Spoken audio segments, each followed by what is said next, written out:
You're not on mic. Oh. Man, I'm batting a thousand this morning. Good morning. Morning. Good morning. It's really, it's rubbing on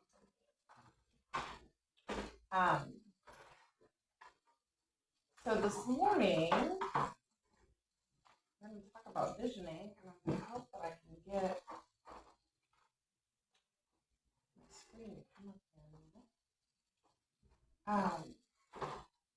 So I had on the schedule to do a class, and Lisa and Dee made a suggestion, like, hey, we're talking about what we want going forward with Unity of Springfield, and so why don't we do a class about visioning and talking about what we want moving forward with Unity of Springfield.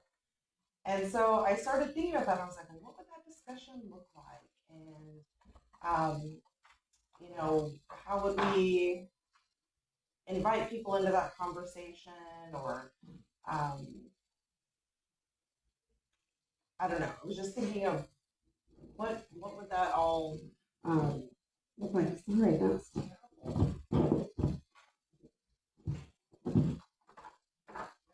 These are all or none. I know. I don't know. It's where I've got it on my shirt, I think. So I'll figure that out in a second. But anyway, and so I was thinking like, oh, we could do this visioning where we all think about what we want and we talk about that. And then I was just thinking, so I was looking at different facilitation guides and like different things about visioning. And I just thought, well, maybe we just need to have a conversation about visioning in general, because I was remembering that during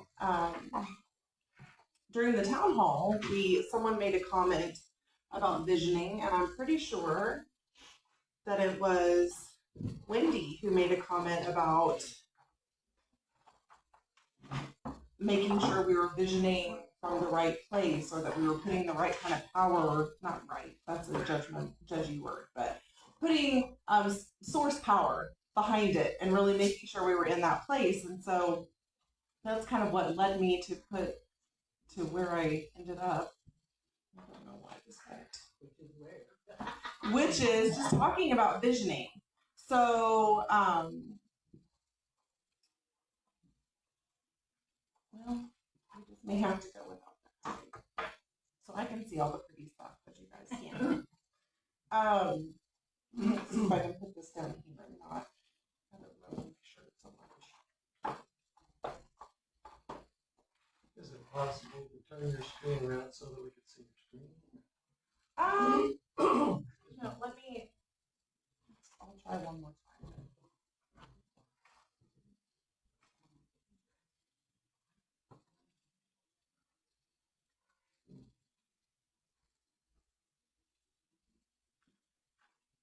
Check your light power. Yeah, it's on because I'm looking at it.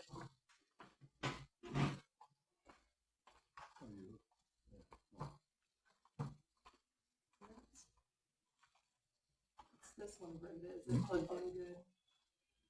Wait.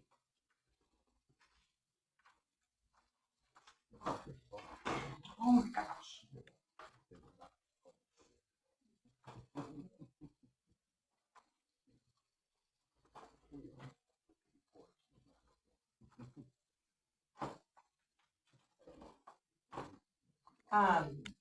So I started with some of the visioning that we've done the most here, or that I've done the most, because Sue loved it so much. Oh, there we go. Make that work, Brenda.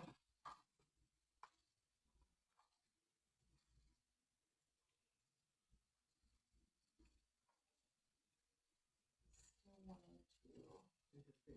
Oh, screensaver. Yeah, so now we just have to get it to click, trying to extend the display. I'm gonna vision it working delightfully. I think we're about to get it, guys, and then I can quit being so distracted by you not Hey, seeing it. Brenda! Yay, Brenda!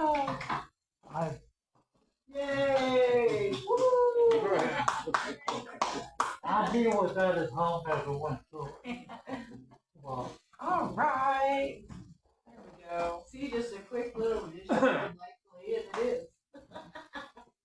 go. Okay.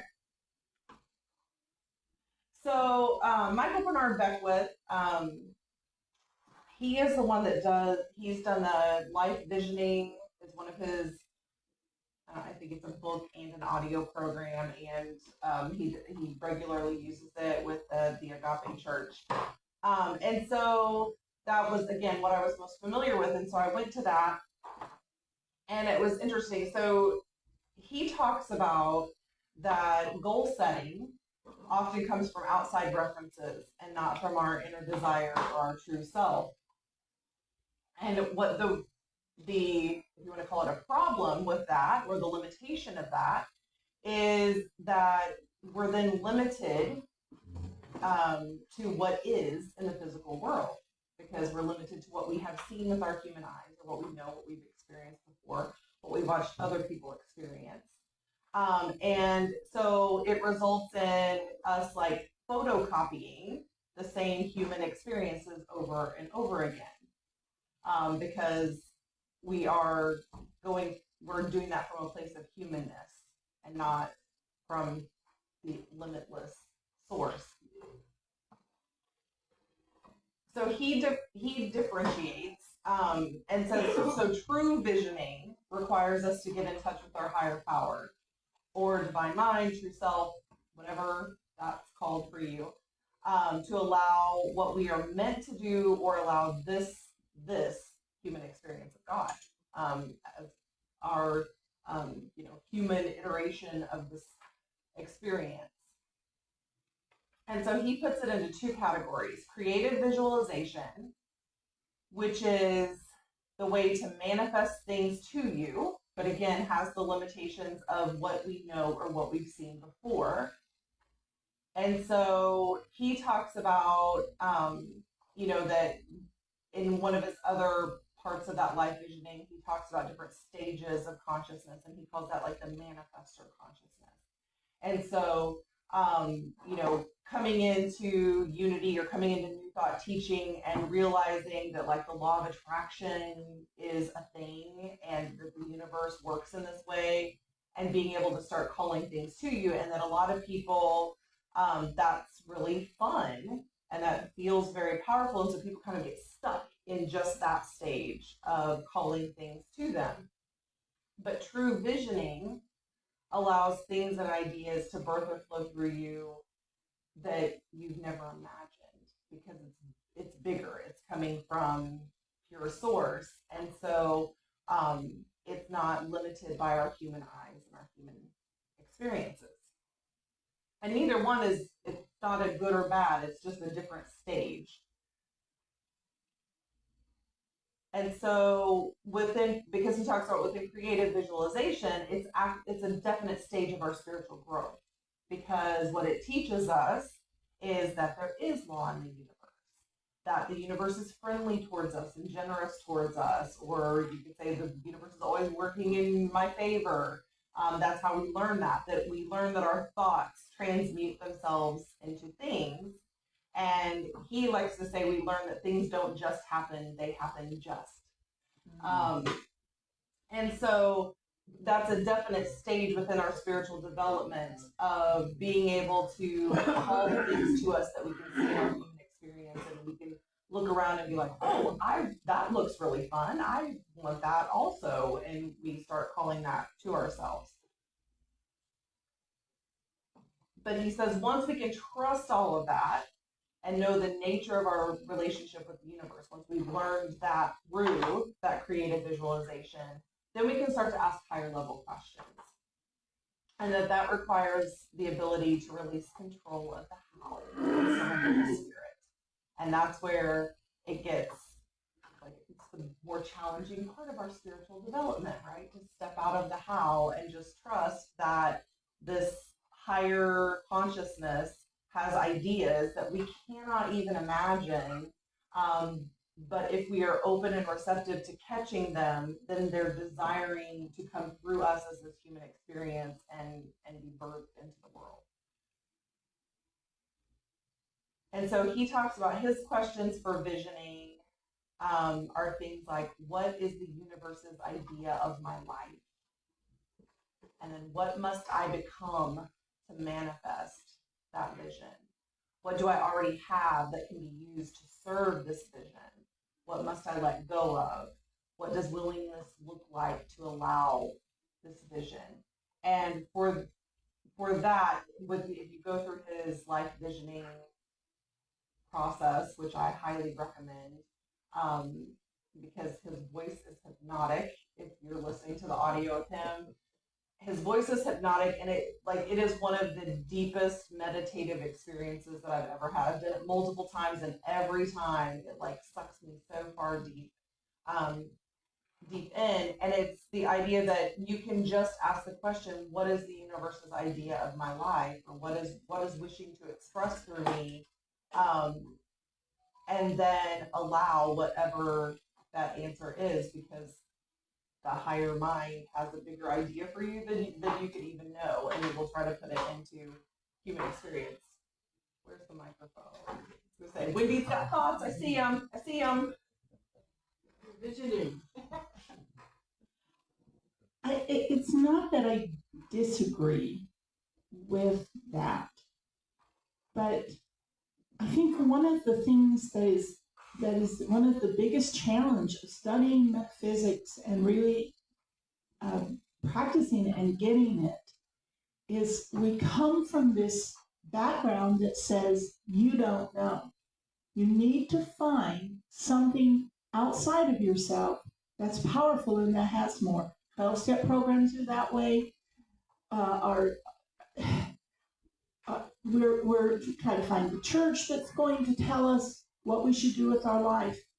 And for me, in the studying of, and my main teachers are the Abraham Hicks, but there's a lot of other ones that I study too. The challenge is to really reach that place where you say, there's nothing out there that knows better for me than me. And when I begin to trust me and say, what am I interested in? Not what higher thing should I be doing rather than what I'm doing, because I don't know. I don't have any ideas. I'm very limited.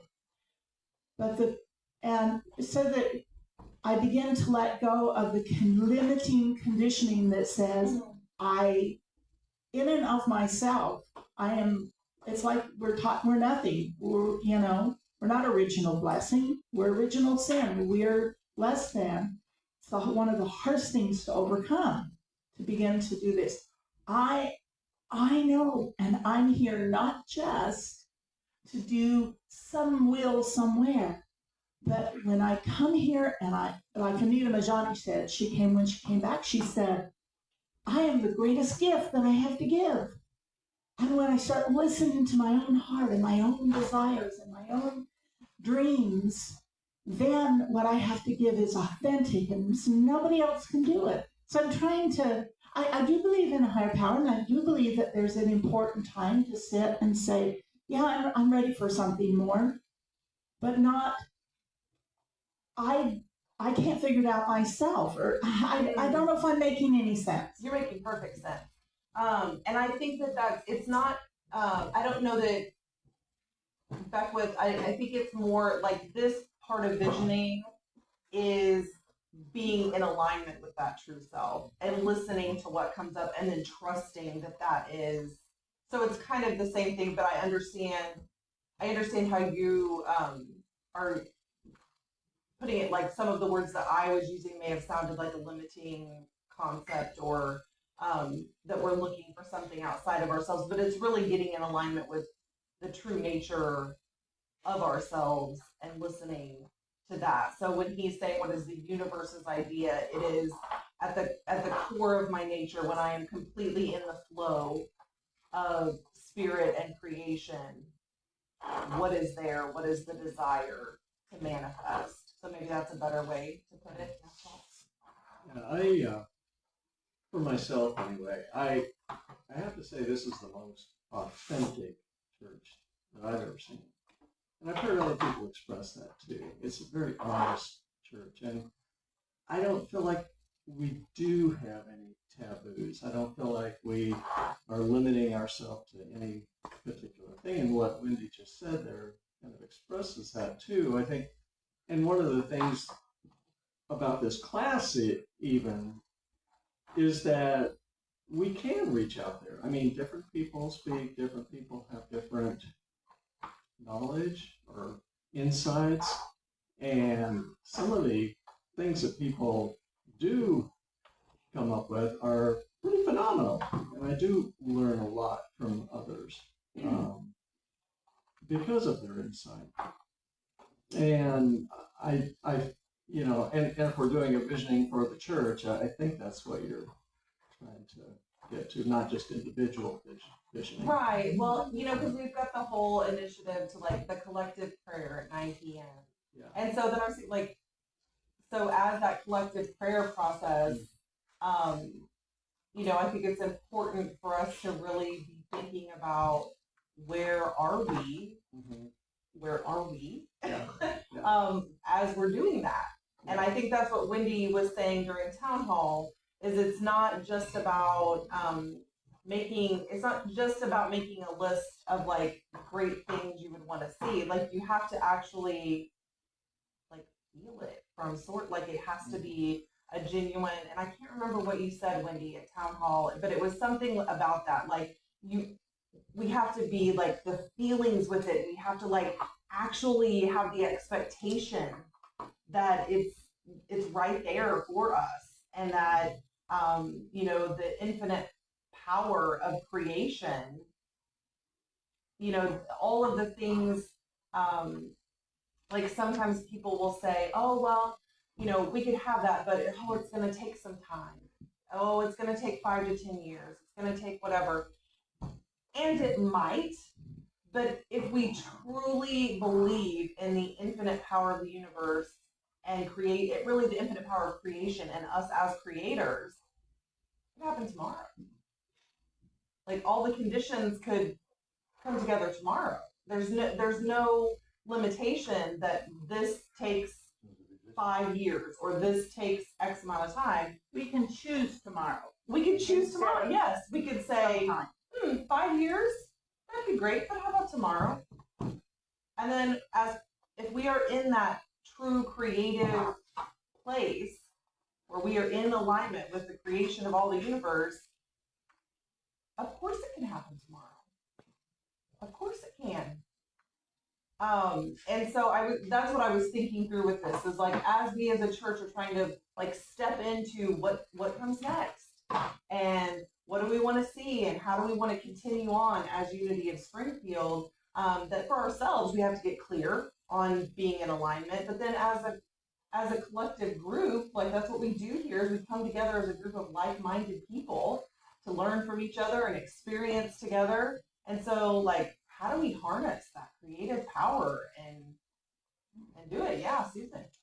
I guess about a week ago, I joined the church meditation at 9 o'clock. Mm-hmm. And I guess most of you probably know, I've been studying this stuff for 50 years.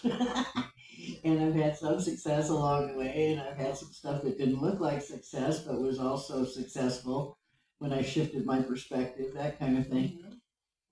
But I've never felt really clear on visioning.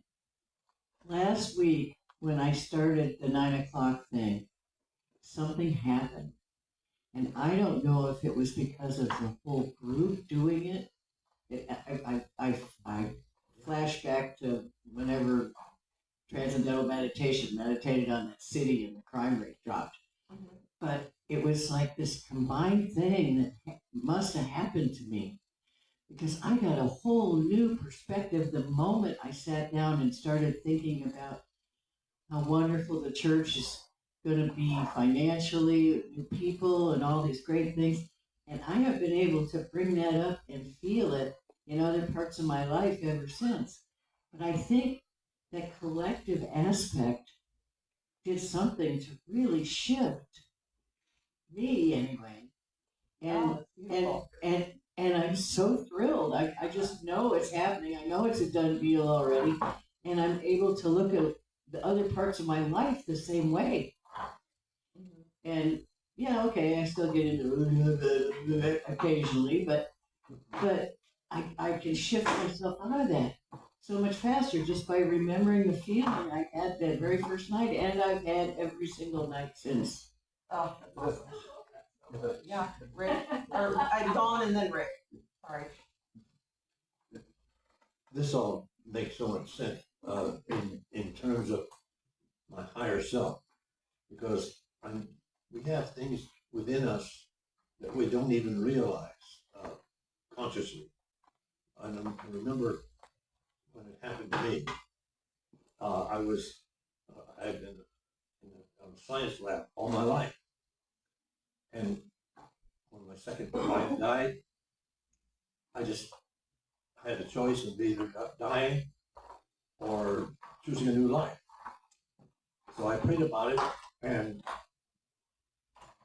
within myself, a facet was there that I didn't know about.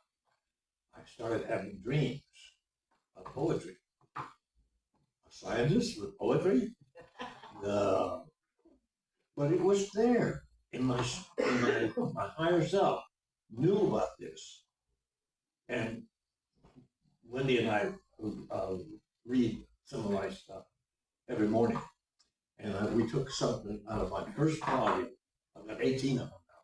But we took some poems out first, and I said, these aren't going to be very good because I'm just starting.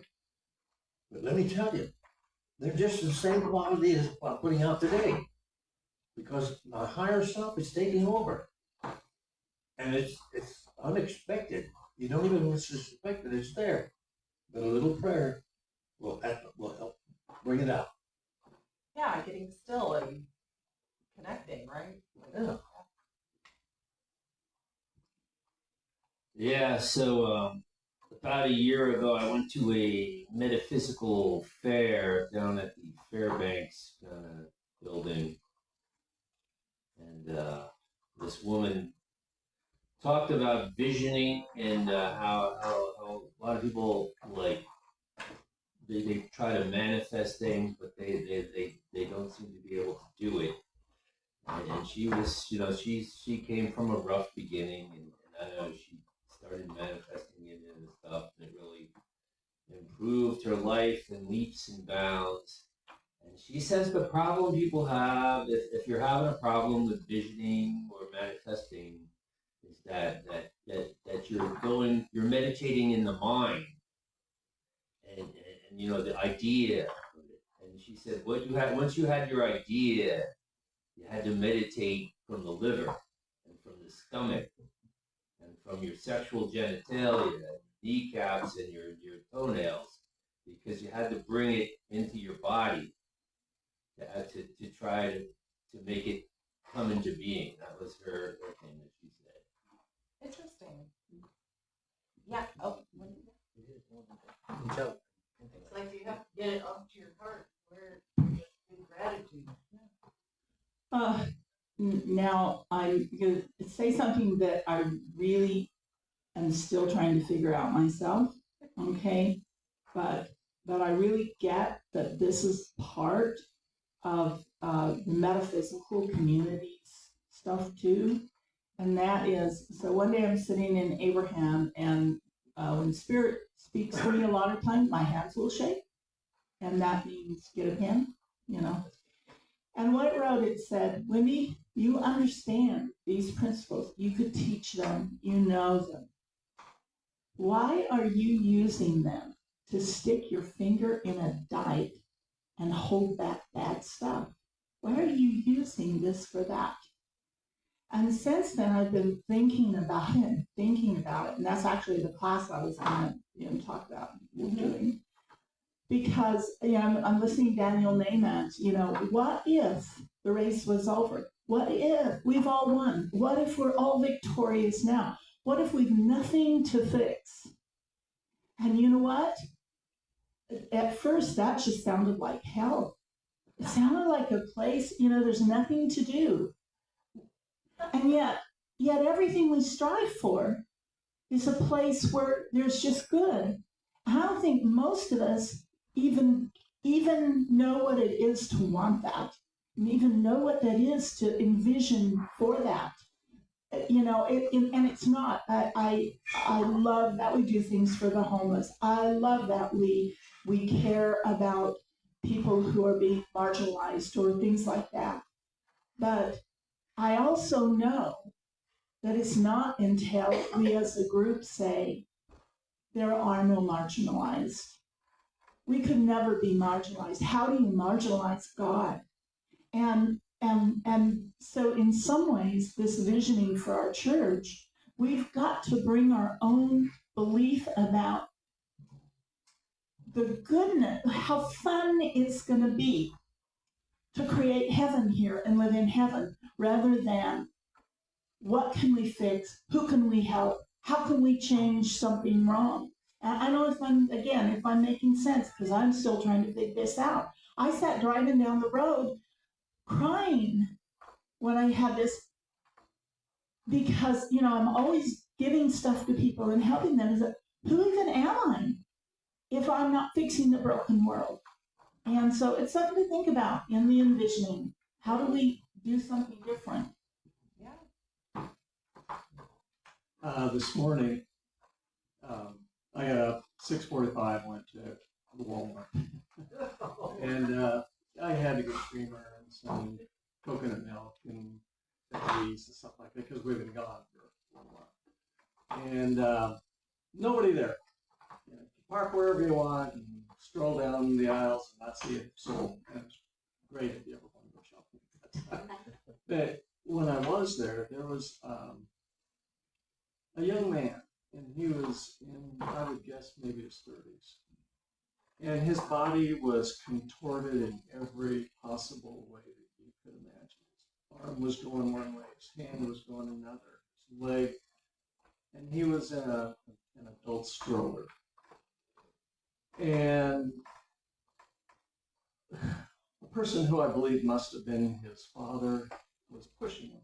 He had a cart with one hand and he was pushing this young man in another. And it almost had me in tears, because I thought every moment of their life, this man is, I don't know if you want to say the word sacrificing, but he involves the son with him everywhere. I could just see it. And this young man was stuck in that position the rest of his life.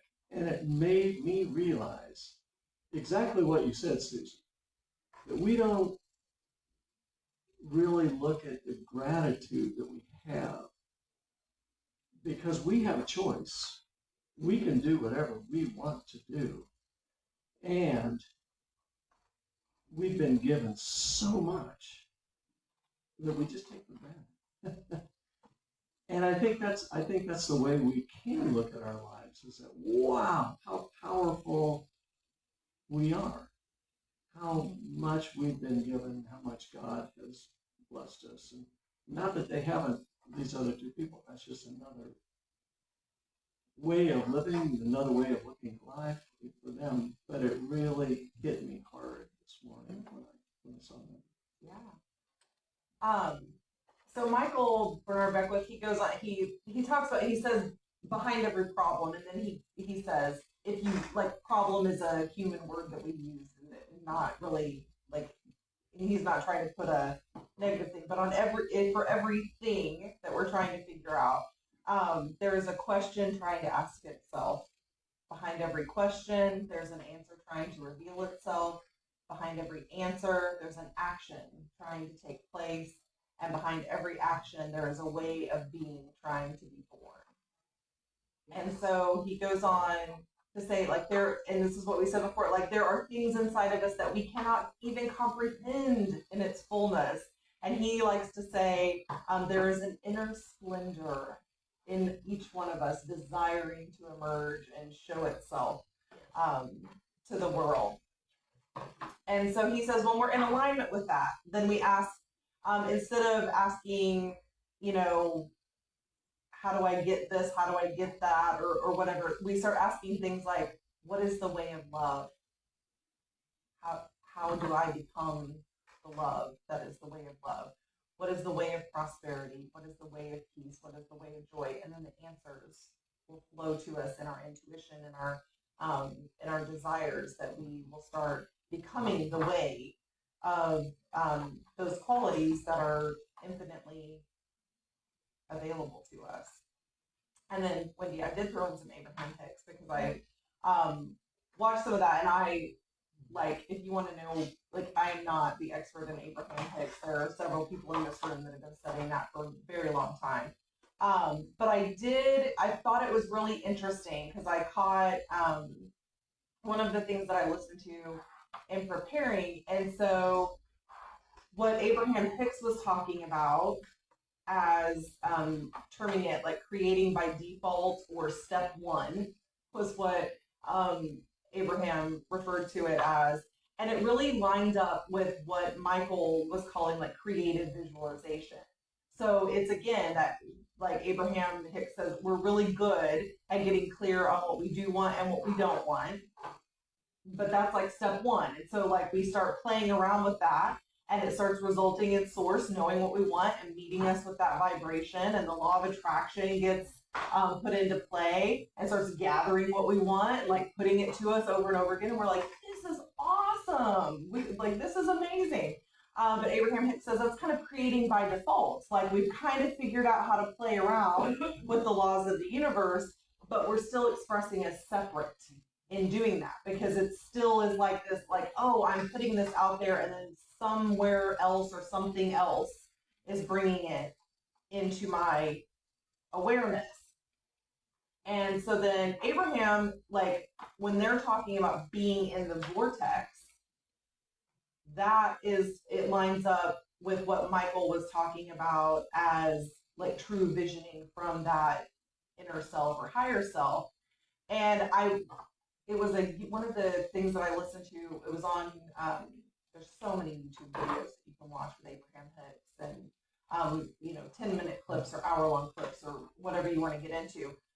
This one had one of the best definitions that I've heard, or maybe I was just in my consciousness ready to finally hear it, whichever is true. But it was one of the best, like, kind of definitions of the vortex, because I think that's something, if anyone's, I don't know if anyone else has had this experience, coming into New Thought and hearing someone talk about Abraham Hicks, and even the whole idea of Abraham Hicks starting out, you're like, oh, really, people are channeling something? I'm like, I don't know.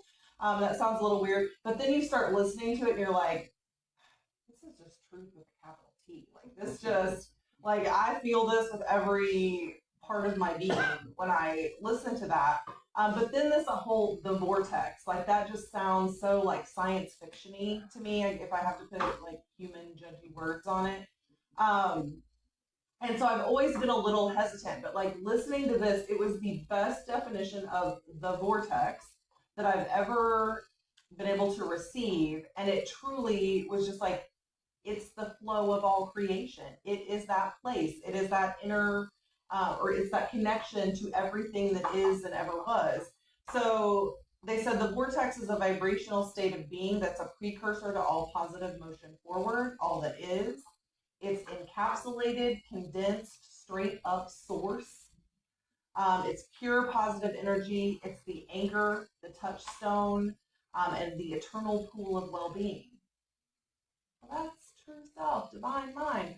It's all the things that we use. It's just, I think it gives like this visualization of, I think I keep doing it with my hands because that's how I'm seeing it, as like creation. Like I'm now seeing this vortex of creation, this energy that is there and available to us.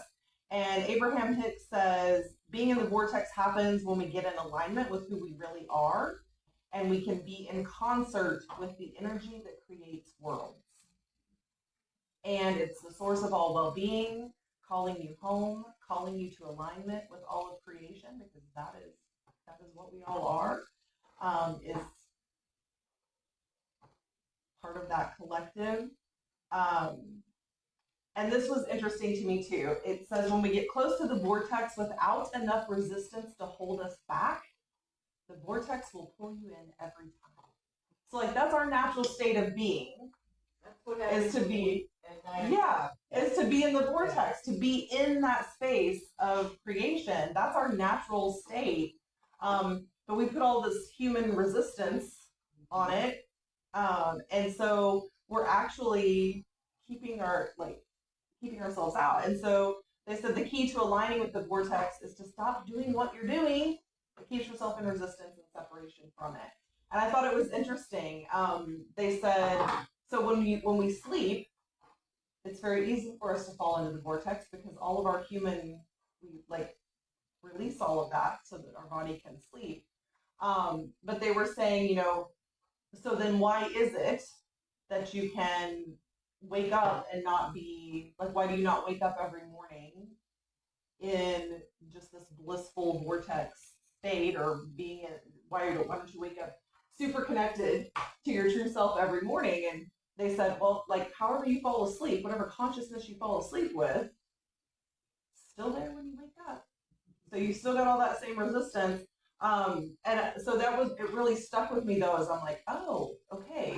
What would change if every night before I fall asleep, I make a conscious effort to get still and feel connected as I'm falling asleep into that space of creation and then waking up in that state? What would change in my life? So that's my new challenge to myself, is to try that. Jerry, yeah. I'm sure, I'm thinking probably everybody's heard this, but they say when you find yourself in a hole, the best thing you can do is stop digging.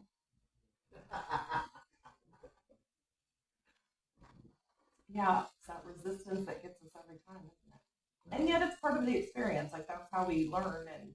And then just for good measure, because it is Unity and, Eric Butterworth, I was trying to throw in a lot of the different perspectives. You guys know, I think you know me well enough by now that my best idea of a Sunday morning is exactly this, where we have really great conversation and we get to hear these, whatever I've pulled out of something triggers everyone to share how it's worked for them, or what a different little perspective, because I think that's how we all get in connection. We have to hear that one thing. And like I said, I've listened to Abraham Hicks a lot, and it always feels very truthful. And I have probably heard that definition of the vortex before, but it didn't click in my consciousness until this time, as I was preparing for this and I was in a different spot of receiving, that something made more sense for me. And so I think that's the beauty of us having these classes and sometimes talking about similar topics or even the same topic multiple times, because we're all going to be in a different place of consciousness when we come back to it, and we will learn something new from each other that helps us on our path. And so Eric Butterworth always goes back to scripture and says, the law is, it is your Father's good pleasure to give you the kingdom. And how many times have we heard that? And he says, God is all sufficiency, your inner, constant, and abundant supply. But you will experience only that which you can take into your consciousness. So it's the being open, being receptive, being still enough to get into whatever. Now, maybe you will be like me, and the vortex is now a comfortable term for me to include in when I'm saying all of creation, the vortex, higher mind, divine mind, true self, spirit, source, all of those things. And so any limitation is a limitation in thought. Any limitation must be a limitation in thought, in faith that shapes the substance. And then I love this. Light streaming through a window will always assume the shape and color of the aperture through which it comes. The wealth of the universe will be yours to the degree that you can see it and see yourself using it. Yeah. So one of the most important things that the change in me, because I got this, is none of this has any meaning at all if you still think that we are original sin, that we've come here to be tried and tested. We've come here to fix our broken self, which we can never do. So all that kind of stuff had to be let go of, and to come to a place of saying, do you know what? I've been put here with the gift of being able to focus the power of God into a creative space and call forth any kind of creation I want to call forth. And believe me, guys, it's possible to call forth hell here. Okay? I know. All right? To make hell. But the other truth is, nothing we create here will ever take away who we are, will ever take away the power of God, will ever diminish the power of God or another being here. We think that we are hurting somebody else. But the truth is, we're just matching energies and playing in hell together. And the only question really is, am I tired of playing in hell? You know, I can do it. I can create all the hell I want. But, you know, guys, I'm real tired of that one. That game is not a lot of fun. And so it was like the aha thing in this scripture that says, God is no respecter of persons, which means every single one of us has the power to create anything. And we're all wonderful, whether we're creating heaven or hell. And it's all good and everything. And nothing can ever take that away. And when you can go that, I don't have to fix my past creations. All I have to do is dream again. And I'm powerful all the time. And there's not a list being kept that says, oh, Wendy's down to 50% now. So those, if you can get that there too, in what we're talking about, then it opens up to a lot more. And again, I'm open to any of you. I'm still trying to figure out how to envision living in heaven here and not trying to fix things. Any help is appreciated. But you know, Wendy, you said to me one time, it's been recent, that I was talking about, it was one of the classes, and I said something about like dreaming about a vacation or dreaming about like, you know, kind of putting on a vision board or something. And I just thought it was really beautiful. I hope you don't mind me sharing that you were like, you know, Dawn and I just like wake up every day and we're like, life is great. Life is great right where we are. Like really happy with like just being in Springfield, Missouri and doing whatever you're doing through the day and bringing all the love and the joy and the energy to whatever that looks like each day. And you're just like, we're not really like dreaming about vacations. Like if they happen, great. Like if something comes up, but like we're not sitting around like dreaming about being somewhere else because we just really enjoy being where we are. And I was like, like that is amazing. For us, that's no problem. But when I'm trying to envision for this church or to envision for the world, I don't have that same expectation. And I would like to have that same expectation. Join the 9 o'clock thing. You just happened to me. Bam. Okay. Yeah, Paul. Yeah, when you brought up the concept of original sin, it made me think of what's the history of that? You know, it goes back to Augustine. Okay, Augustine came up with the concept of original sin. Okay, Augustine was obviously of the Catholic Church, and if you're of the Christian faith, you were a Catholic way back then, and you were for many decades or rather many centuries. You think about hell. You know, the Jewish faith did not come up with the concept of hell. That was when they were cast out, and they actually mixed along with the Zoroastrians, who had that concept of hell. So we borrow, I grew up as a Baptist, so Southern Baptist. And so there's a lot of things that I had to unlearn. I had to get rid of, right? Maybe all of us have, I don't know. But it's like when I think of what this church does and what Unity does, we've already taken a lot of those things that have been harmful, that have been hurtful, I call untrue, and we've cast those aside, and now we're building on the good. We're building on the things that are going to build us up. And here in this class alone, we've been talking about Abraham. You brought up Eric Butterworth. Amazing. We have a class, the Course in Miracles in this church. We look at a lot of different avenues that are actually building us up. And that's what I love about this church, is as I said before, I think it's authentic.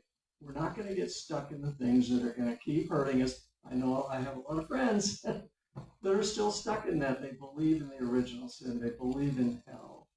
And I let that go a long time ago. But I still want to see more people be able to let the things go that are actually hurting them. And to then, pick ourselves up there. We're doing that. I think we're doing a great job. Didn't that hell thing come from Gehenna or something, the garbage dump where they burned everything? So they burn all the bodies, they throw them in hell, in Gehenna. That was part of it. Yeah. Yeah, it's really interesting. I don't know, when you start to look at where did some of those ideas and concepts come from, and yeah, like you learn a lot about things that have been passed on for many, many, many years, that were really about a specific time in history, that something was going on that we have no frame of reference for anymore, but like that concept somehow carried on for thousands of years. Yeah, Jerry. I guess I was pretty lucky in the sense that we never really attended a church, but, and so that kind of left me open to just go back into anything. And I never felt like I was doing something wrong. Okay. So that's really helped me a lot. At the same time, I'll see someone living in that prison, and really it's just a mind prison that they have built for themselves. Because with what measure you meet, so shall it be measured to you again, as it was said. So cut the fence down and just take the full measurement of all that you are. And so that really, I like what Paul is saying about so much in history we can go back to and find our way out of the misery that we are putting ourselves in. Because the knowledge of where it actually came from lets you know, oh, so it wasn't God. That's interesting. And so you can actually find a path that will lead you back into the freedom that a person, I feel, needs in their own mind. Because the mind is the prison. This is a brain. This is a body. It has nothing to do with the mind. The mind is out there. We all use that consciousness to exist. And when we go into the mind and we build that fence, then that's all that's going to come to us, because God, his only answer is yes. Oh God, I just feel so terrible. Well, yes, if you want more of that, just feel terrible. Oh my gosh, I'm really feeling terrible now. Wow, then I'll just send you some more of it, because it's unconditional. He does not put conditions on anything. He does not know that you're suffering under this, but you're suffering from your own mind. It's just an insane, Yeah. Well, we're all energy, and everything is made up of energy. So we've constructed, all of this is constructed of energy that is around us. And so, I don't know, that I really started trying to be more careful about my I am statements. Because, if the laws of the universe are always working, whether we're paying attention or not, or whether we intend to, if I'm walking around saying, I am so tired today, then I'm going to be tired all day long. But if I change that, and in my mind I say, oh, I'm experiencing some tiredness this morning, every time it puts me in a different frame of mind where I'm like, well, what can I do? Like, oh, okay, I'm going to, I am not tiredness. I am not taking that in as a definition of myself. So I'm experiencing something. Okay, well, my body's experiencing something. Well, what could I do differently to change my experience? Or how can or sometimes it's just having that thought of where I'm about to say I'm so tired, I'm so sick, I'm so whatever. And then I think, girl, you are infinite creative possibilities. Your natural state is wholeness. And you have all the energy of the universe flowing through every cell in your body. And then those thoughts just start to flow out, and I immediately feel better. I immediately feel that buzz of energy through my body. I'm like, yes, that's who I am. Like, don't forget who you are. It doesn't always work. We all have we get in our human stuff, but like, I find if I can come to that moment really quickly, and hold the concept in my mind that I am wholeness, I am perfect health, that is my default setting, then I find myself creating that in all throughout the day in different ways. And sometimes that looks like making sure I get some movement in my day, or when I'm choosing food for my body, I choose things that I know I've experienced my body feeling really good when I eat those things, and then it just like perpetuates through the whole day that I just keep with that mantra, like, yes, I am wholeness. Look at this, like everything's buzzing, everything's working at full speed today, and sometimes it's those little moments of using your creative power that help you lean into the big moments of using your creative power. So we're coming to the end of our time, but I know my brain has been buzzing with all of this stuff. I hope it like sparks some good thoughts for you and some, I don't know, some introspection and all the good things. And again, I so appreciate everyone's participation.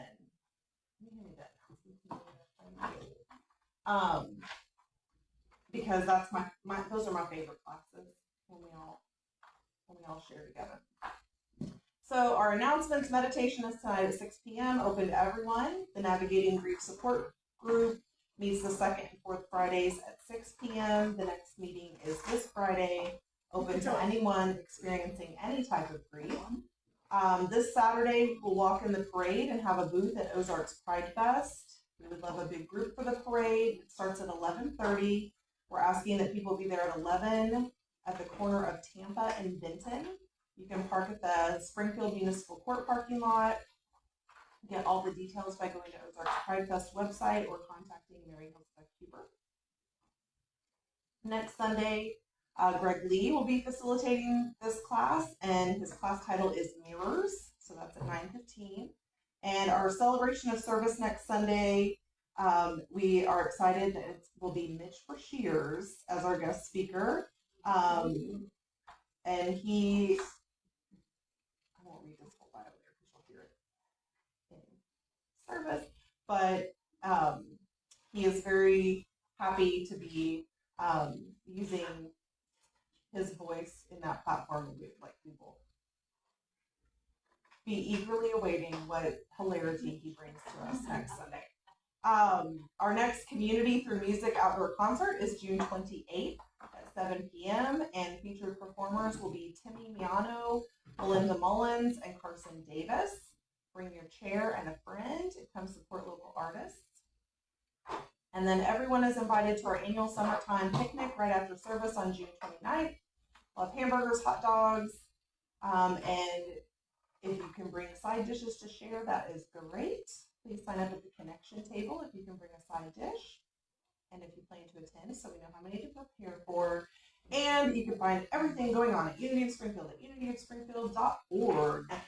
Thank you all. And today is Norma Benson's 90th birthday. Yeah, so today is actually Norma's 90th birthday. I always say I want to be Norma when I grow up. She's a pretty amazing person. We have so many. This whole community, I guys probably get tired of me saying it, but I really do love each and every person that's part of this community. And we have such an amazing group of personalities and experiences. Anyway, I learned so much from everybody. So thank y'all for being here. We'll circle up in the back.